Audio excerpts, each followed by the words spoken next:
Sinong umaahon, tayo ba o sila? Mga ngiti nila habang nakalubog ka pa sa napuntang bulsa. Pinaghirapan kong mga barya, minumulto na ng mga pangako nyo.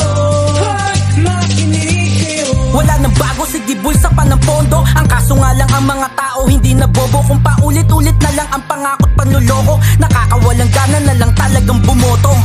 Utang ng Pinas patuloy lumulobo. Ang mga walang ya kasi pag ako't itinoto. Mga kandidato na merong maganda na moto, pero pag nanalo merong bagong maganda na auto.